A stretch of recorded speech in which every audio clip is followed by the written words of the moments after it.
There are music icons, and then there's Smokey Robinson. At 85, Smokey Robinson still has the voice, the moves, and the charm that made him a superstar. While other legends from his time has passed, Smokey just continues to improve. His most recent tour is his voice sounds like it's selling out quickly.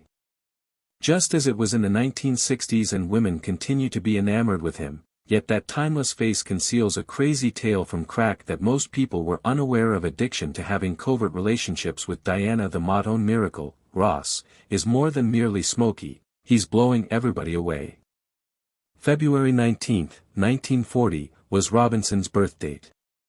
His parents divorced in Detroit's North End. His mother passed away when he was 3 years old. He moved in when he was 10 years old. With Geraldine, his sister, and her spouse entering a packed home with 10, life was difficult for kids, but Smokey was intelligent. Being athletic, he performed admirably at Northern. However, his true love in high school was his musical background included a variety of French, Nigerian, African American, Cherokee, and Portuguese Scandinavian. This blending of civilizations may have ancestry influenced the distinctive tone that subsequently made Just Down the Street. Another renowned person growing up was the future legend. Aretha Franklin lived a short distance away. And they were acquainted as kids. Heard her play the piano while he went to see her brother Seal, and the Diana Ross lived on the corner. They were all children in the same community soaking up rock and roll, early R&B, and gospel was a world rich with music that influenced them. Smokey got all of his nicknames from his uncle Claude, who escorted him to the ranch movies and, by age, referred to him as Smokey Joe. 3. He was adamant on using it as his name. He dropped Joe when he grew older and continued using Smokey, whose name will gain international recognition for his debut song. Arrived in primary school and was composed for a playing school. From the time he became enthralled and continued writing at night. When his homework was done by 6 o'clock, he was already taking it seriously and looked up to local vocalists such as Nolan Strong and Barrett Strong. Is particularly attracted to high tenor voices in 1955 at the age of 15. And Ronnie White, a friend, began. The Five Chimes are a singing quartet that Clarence Dawson, Pete Moore, and by 1957, James Grace was the new name. Emerson joined the Matadors as a new member. First Sonny Rogers, followed by his sister later on, Claudette became Smokey's Bobby Rogers. His wife, also joined since they now included a woman in the group. In 1958, they once more changed their name. Became the Miracles in the same year. Marv Tarpan, a guitarist, joined them, and in an odd turn of events involving Smokey and Bobby the same year that Rogers was born. Hospital on February 19, the same day, but didn't cross paths until they were teens. During the summer of 1957, Smokey Robinson, then 17 years old, met Berry Gordy, 29.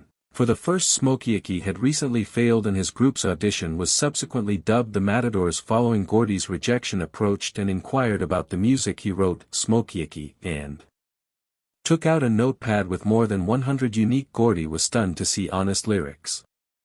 Talent that only need guidance that prompted a connection between them. Gordy started coaching Smokey, demonstrating to him how a well-written song offers a complete tale from starting and finishing. This easy lesson would influence Smokey's whole professional life and assist in characterizing the Motown sound that was still years away from birth. By the end of 1957, Smokey and his friends were now taken by Gordy. The Miracles were renamed United Sound. They recorded at Detroit studios. Got a Job is a light-hearted reaction to the song. Smokey had a job with the Silhouettes. He had never been in a studio before. Even understand the actions of a producer, but he observed Gordy intently. He then stated Gordy was meticulous and trimmed of the details up till the sound was just yes. That initial meeting turned into a Smokey's turning point. Wasn't only he was learning how to be a singer instead. The song's storyteller and producer was released on February 19, 1958.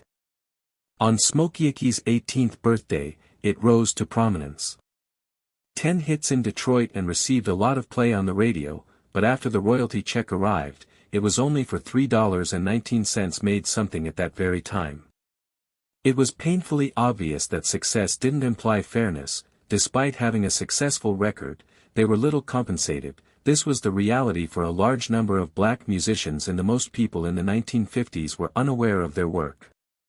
Truly worth it, as Smokey would subsequently say, because if you were black in those days, you were fortunate to receive that check for payment. Everything was altered, and Smokey was promoted. Gordy should cease distributing their songs to other record labels and launch his own. Gordy heeded the counsel in the beginning. He took out a loan of $800 from his family's established Tama Records and a savings club. From a modest Detroit home at 2648, that residence on West Grand Boulevard would eventually dubbed Hitsville, USA, it was a daring action in a field dominated by white people where black musicians were frequently hidden or marginalized by white performers. However, Gordy wasn't attempting to enter. Smokey was constructing something new. Had encouraged him to take the same action. November 7th of the year Smokey wed Claudette Rogers in 1959. Had followed her to join the Miracles. During her brother's draft, she was the group's female member, and her voice provided a distinctive sound to their song, Gordy, known as she is Motown's First Lady, making her the first female employee to sign with a Motown. The relationship between Claudette and Smokey was both private and professional, and they toured, recorded, and performed. Their affection even influenced Smokey's composing one of his best-known songs. Claudette was included in the book My Girl. Despite this, it became popular for the in 1960, Temptations caused everything to alter. For the Miracles and Smokey Robinson, they published a song called Shop Around, that would not only change their professional paths but also change Motown's entire trajectory. Records was more than just a studio. Berry Gordy heard the first session version, and at 3 a.m, he wasn't pleased. Informed Smokey over the phone that it lacked. Despite being exhausted, the troupe entered the studio again in the midst of the evening. That Gordy himself performed the piano on, increasing the tempo with the re-recording and making that version more urgent. The first #1 R&B hit by Motown, and remained at the top for 8 weeks. Additionally rose to the second position reached the top spot on the Billboard Hot 100 and the February 1961 Cashbox Pop chart. More than 1 million copies have been sold during a unique performance at the Michigan State Cars and Stars of 61 Fairgrounds. Berry Gordy gave the team their initial. Ironically, Motown plays a gold album on stage. Had initially trusted the B-sides. Love the Better song was In You, but radio stations selected Shop Around and provided assistance. Start Motown and the Miracles. In the history of music, this was more than a hit, it marked the start of something significantly larger over the following 5 years. The song was delivered by Smokey and the Miracles. Following a song that depicted sadness and 1962 yearning with uncommon candor, Robinson was staying at a hotel in New York when he hearing Bring It On Home to Me by Sam Cooke. The tune that stayed with him motivated him to stated, You've Got a Hold on Me. It turned into their second million-selling item. It peaked at the top of the R&B chart and entered the top 10 pop charts in 1965. They slowly followed with Boo Baby Baby, heartbreaking song about remorse, and the background of Pete Moore's infidelity. Vocals provided orchestral depth, and Over the Funk Brothers, There Are Violins track made it eerily beautiful. R&B's number 4 single hit and number 16 later that year. Robinson started composing the title of the tracks. Of My Tears arrived swiftly, but the main metaphor, tears streaking down a happy face, spent weeks refining the final lyrics. Revealed a profound disparity between the theme of appearance and truth. Is Smokey would each go back to Tears of a Clown. These songs felt intimate, but they weren't merely top charts. They were ubiquitous. They developed a brand new genre of soul music that combined poetic expression with unadulterated passion, structure that balanced them. Timeless as Motown was ascending, the Miracles were silently in America, affecting music on the other side of the Atlantic. Among their most ardent supporters was the Beatles. In July, John Lennon introduced You've Really in 1963. Grabbed Me and brought me inside the studio as their second album's opening track, with the Beatles took their time with it. 7 takes were recorded, and they added more edits of George and Lennon. Paul's lead vocals were shared with Harrison. George Martin provided harmony for McCartney. Played the piano as they sang the song. Live on BBC Radio 4 times during that year. Containing one version that was later showed up on their BBC album Live. It was even played by the Beatles during that version of the 1963 tour stop in Stockholm made it to Smokey's anthology. Robinson was not only a vocalist. He used as the inspiration for several of the greatest hits from Motown in the 1960s, and he composed and produced My Guy in 1964 for the song by Mary Wells was released in the spring and swiftly became the top-ranked the Hot 100 billboards in the midst of the British invasion. Hello Dolly was knocked by Louis Armstrong. Fell from the top spot on May 16 and remained there.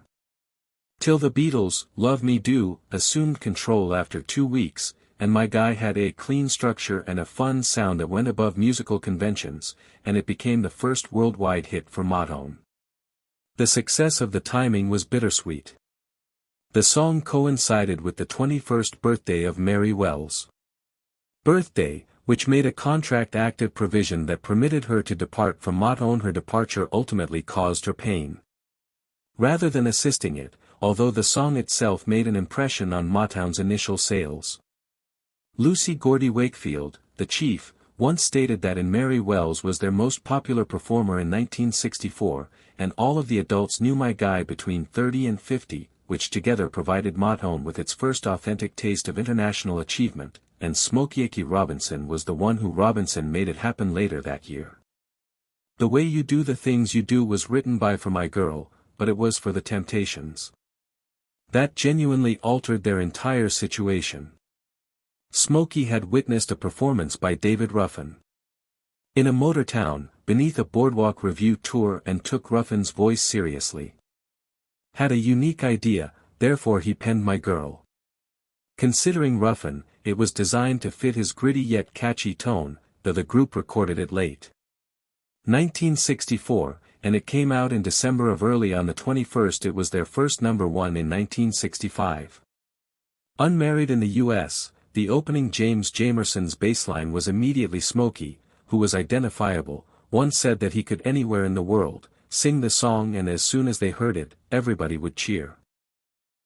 Even if they didn't, the first few notes converse in English, the song has endured through the centuries. It was added in 2017 to the National Library of Congress 2024 recording registry. It was played at the Macy's by Temptations. Listen to the Thanksgiving Day Parade on Spotify. Has received almost 1 billion streams. Smokey was skilled in writing for voices. Recognized what made a person unique, then he discovered a voice worth hearing in Ruffin. Creating a sensation around Smokey didn't end. He assisted with the Temptations in 1965.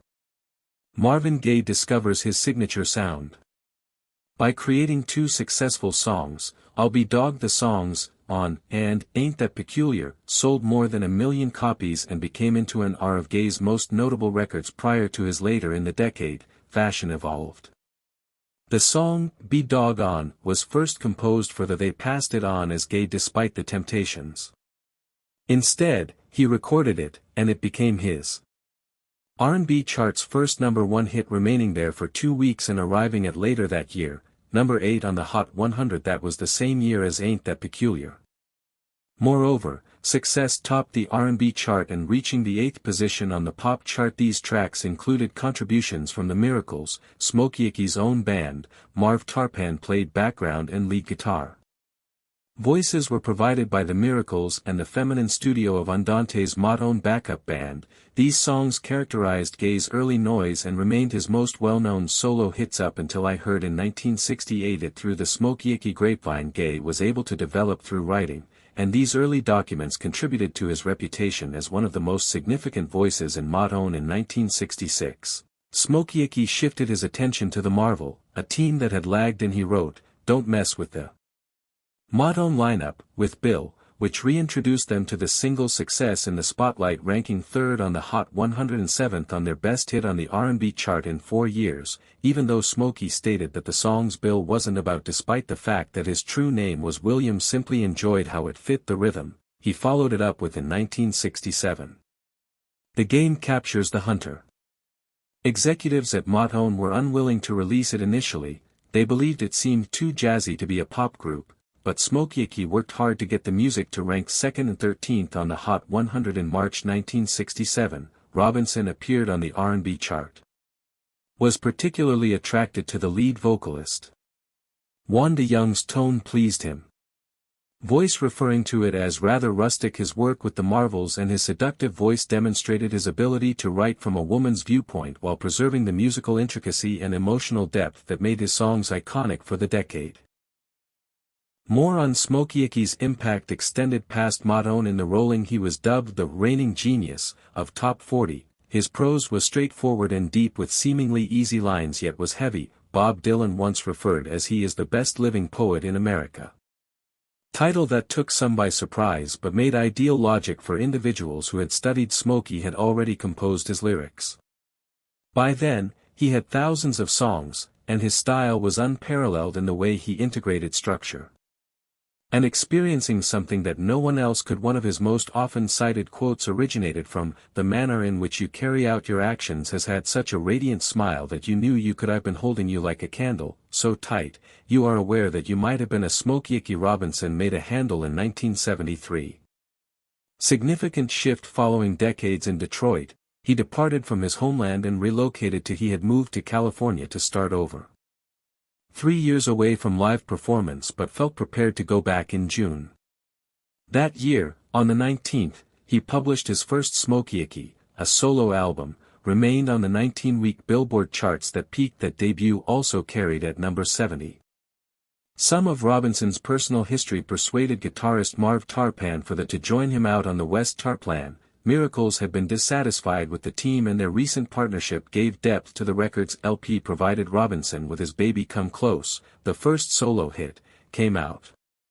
Sweet Harmony pays homage to his former ensemble, but there was more to the CD than one song. Just My Soul, about love and memories reacting signified a change in Robinson's voice. It was an outspoken protest song. Concerning ghetto life and the Native Americans' battles for the first time, his music transcended romance. It was evident that this individual chapter wouldn't be an exact replica of what arrived prior to Robinson coming forward, with a fresh perspective and another way of putting it. 2 years afterwards, A Quiet Storm, which he released in 1975, was it altered after his third solo album. Everything was romantic and the music was mellow. And 3 of its tracks are quite personal.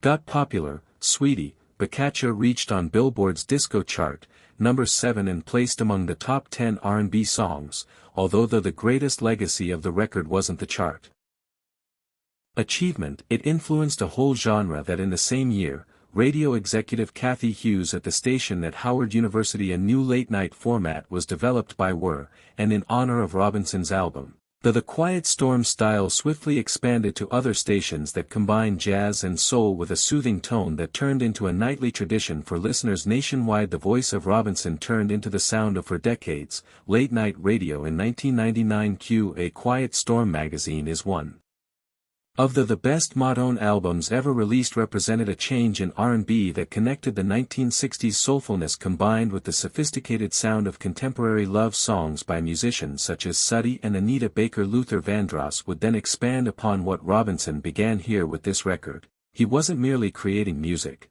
he was changing what Robinson might do R&B as a solo artist. Into more intimate area, although the lyrics were still poetic, they had a deeper significance. Bob Dylan once referred to him as the greatest living. Robinson's solo work and that of the poet provided Thank You for Your New Weight in a Quiet Storm. Could hear him combining jazz and soul. R&B in a manner that was personal, and these songs weren't only about growing up. They fell in love and talked about the subtle aspects of people's daily lives together. They quarrel, reunite, and separate.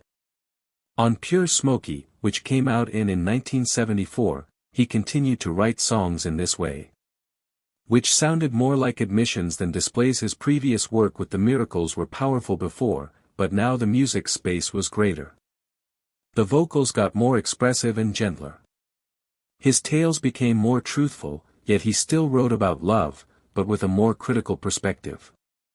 And a more composed voice, there was insight in his words rather than attempting to replicate he gave his former sound to listeners. Something fresh and reflective in the music, delicate and emotionally charged, his influence extended outside of Motown. Made soul music take a new turn that today, artists continue to adhere to Robinson's. It took a while for his solo career to take off. His early successes, such as Baby Come Close and Despite Their Might, Sweet Harmony, didn't make a significant breakthrough that altered. He had been having trouble writing in 1979. Something that might advance his career. Then he was inspired to move forth once more. While traveling around the Sunset Strip, he heard the Young Rascals' song, Grow Oven, on the relaxed sound of the radio. Caused a notion that he recalled an old Marv Tarpan, the early 1970s demo that hadn't discovered the lyrics, but that song turned into it. Was made available for cruise at the conclusion of hit number 4 on the pop charts in 1979. Charts in the beginning of 1980, it was his first. His record helped him achieve a solo top 10 pop success. Where Smoke is Present, even a This Was Quiet Storm's solitary moment. In 1987, his career finally found its voice. Hit a new high with Just to See. It was her that brought him his first Grammy. One Heartbeat also became popular in the same year. Popular among pop, soul, and adult current charts for a performer who has